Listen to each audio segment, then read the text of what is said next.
Assalamualaikum warahmatullahi wabarakatuh dan salam sejahtera. Baiklah, hari ini kita teruskan lagi pembelajaran kita dengan teknik membina rumusan SPM. Baiklah, kemahiran yang kita akan aplikasikan pada hari ini ialah kemahiran membaca. Standard pembelajaran 2.3.1 iaitu membaca dan menilai bentuk serta kandungan teks daripada pelbagai bahan dengan betul dan tepat. Seterusnya ialah 2.3.3 iaitu membaca dan membuat kesimpulan daripada bahan dengan betul.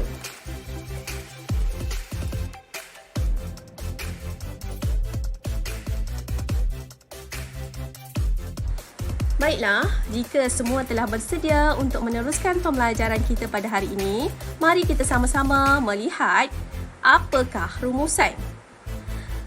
Untuk pengetahuan anda semua, soalan rumusan akan ditanya dalam kertas 2 iaitu soalan nombor 9.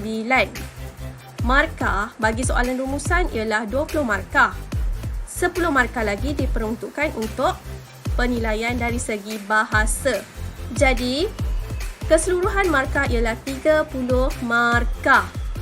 Masa yang dicadangkan untuk menjawab soalan ini adalah selama 45 minit sahaja.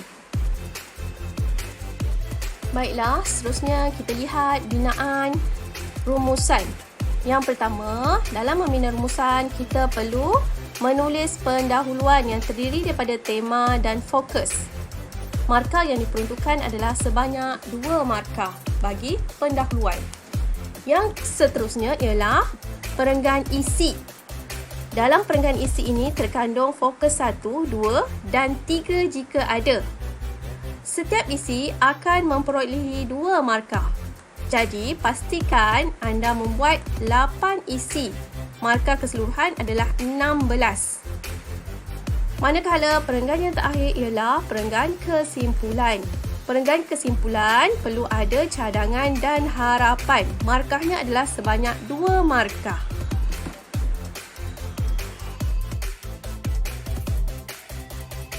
Baiklah, kita pergi kepada langkah 1 dalam membina rumusan.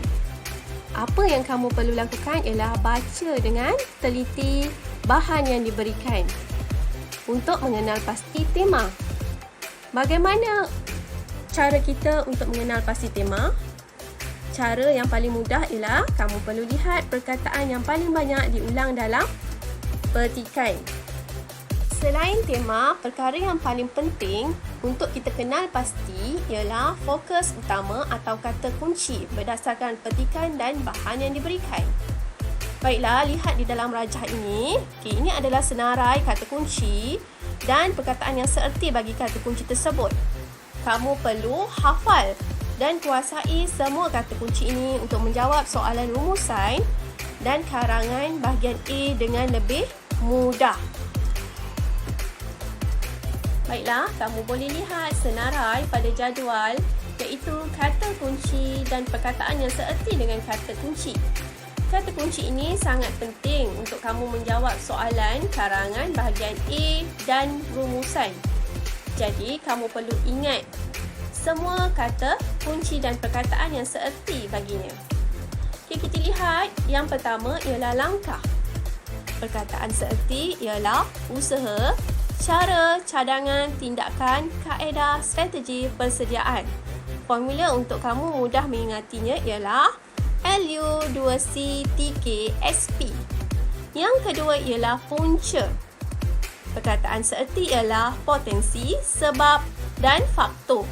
Formulanya ialah 2PSF. Yang ketiga pula ialah masalah. Perkataan yang sama erti dengan masalah ialah kesulitan, kekangan, kerena, kesan negatif, halangan, batasan, cabaran dan dugaan. Formulanya ialah M4KHBCD. Yang keempat, faedah. Perkataan seerti bagi faedah ialah manfaat, kebaikan, kepentingan, keperluan, kelebihan, keuntungan dan khasiat. Formula untuk mengingatinya ialah FM6K. Manakala yang kelima ialah elemen. Perkataan yang seerti dengan elemen ialah unsur dan anasir. Formulanya ialah AUA. Yang keenam ialah peranan. Perkataan yang sama maksud dengan peranan ialah tanggungjawab, tugasan, sumbangan dan fungsi. Formulanya ialah P2TSF. Yang ketujuh ialah kesan. Perkataan seerti dengan kesan ialah impak, natijah, implikasi dan akibat. Formula untuk mengingatinya ialah KINI1A.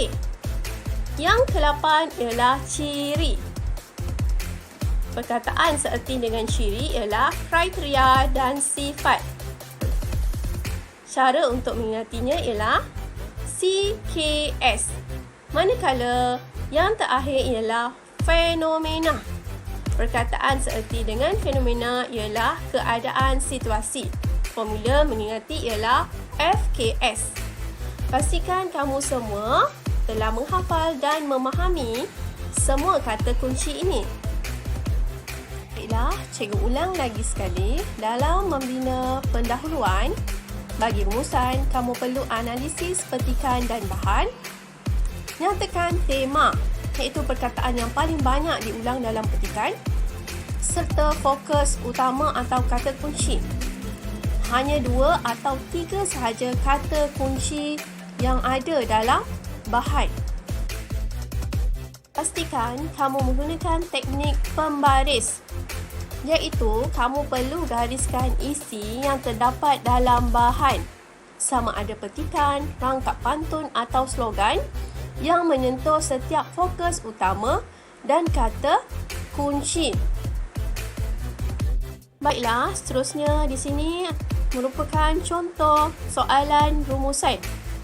Soalan akan terdiri daripada beberapa bahan. Apa yang kamu lihat di sini, bahan terdiri daripada petikan dan rangkap pantun. Okey, cikgu telah menandakan isi dalam petikan ini.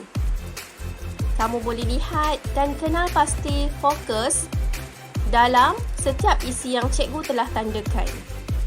Baiklah, jika kamu mendapat bahan yang terdiri daripada pantun, kamu perlu mengetahui bahawa dalam satu rangkap pantun terdiri daripada pembayang dan maksud. Pembayang terdiri daripada baris 1 dan 2. Contohnya, kalau hendak membeli cincin, pilihlah cincin permata intan. Itu adalah pembayang. Manakala baris ketiga dan keempat iaitu, kalau awak memilih pemimpin, pilihlah pemimpin dada beriman. Itu adalah maksud. Jadi, jika bahan terdiri daripada pantun, idea terdapat dalam baris ketiga dan keempat. Okey, lihat, cikgu telah tandakan semua idea. Ini adalah contoh-contoh idea yang kamu boleh ambil dalam membina rumusan. Baiklah, kesimpulan ringkas yang dapat kita lakukan di sini ialah apakah yang perlu anda perolehi selepas membaca semua rumusan? Kamu perlu mengenal pasti tema dan fokus. Analisis soalan, iaitu tema, nyatakan tema dan fokus yang terdiri daripada fokus 1 dan 2. Jika ada fokus 3, kamu perlu nyatakan fokus 3. Selain itu, kamu perlu juga ingat, pendahuluan perlulah ditulis fokus dalam bahan yang diberikan. Gabungkan jumlah isi daripada semua fokus, iaitu 8 isi penting yang disalin daripada bahan. Yang ketiga, kesimpulan perlulah mengandungi cadangan, tema dan kesan atau harapan. Jangan sesekali tulis rumusan lebih daripada 120 patah perkataan. Pastikan kamu juga kira jumlah perkataan yang ditulis dan catatkannya pada akhir jawapan rumusan. Baiklah, selepas kamu telah analisis soalan dan menggariskan semua isi penting, kamu boleh membina perenggan pendahuluan. Okey, di sini kamu dapat lihat contoh rangka rumusan. Bagi perenggan 1 iaitu pendahuluan.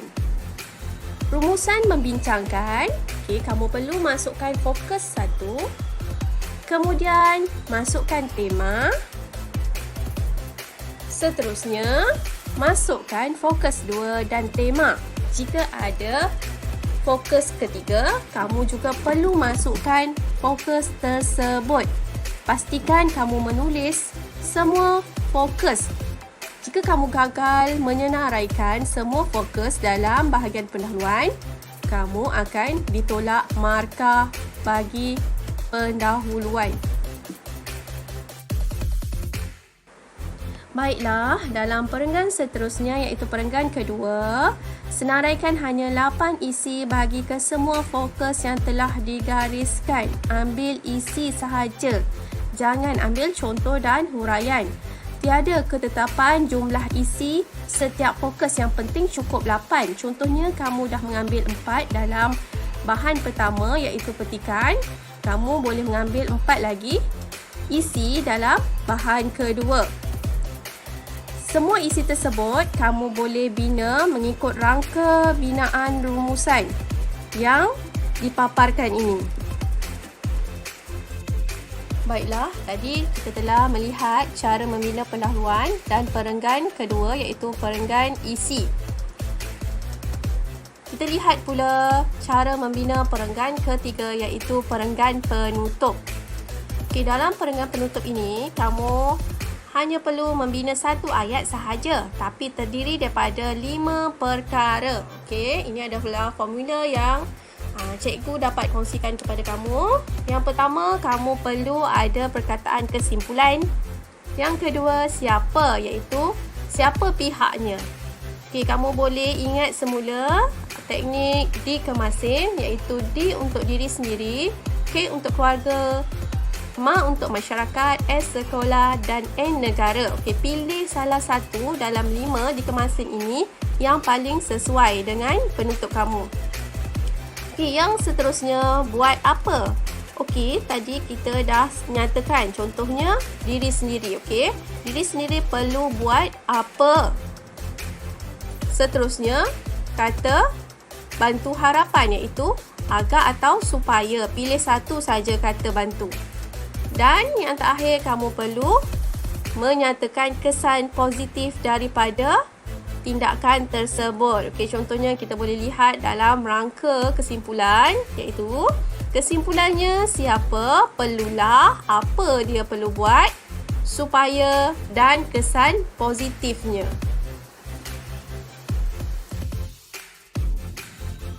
Baiklah, apa yang kamu lihat ini adalah rangka penuh bagi binaan rumusan. Kamu perlu hafal dan ingat teknik binaan ini bagi melancarkan penulisan rumusan kamu. Baiklah, ini saja untuk hari ini.